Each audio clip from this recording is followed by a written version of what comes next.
Napakasakit pong isipin na at the very minor age of which hindi nila deserve kung totoo yung mga allegation. Sa gitna ng pagsubaybay ng mga taga-Socorro sa issue, may ilang residente raw na natatakot para sa kanilang seguridad. Meron talagang mga haka-haka na meron silang gagawin.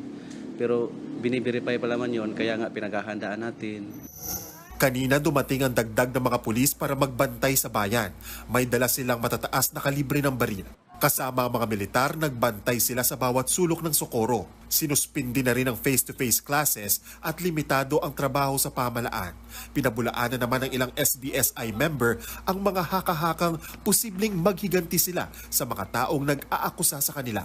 Nakabantay na rin ang COMELEC sa sitwasyon kung dapat isailalim sa COMELEC control ang nalalapit na barangay at SK election sa bayan ng Socorro.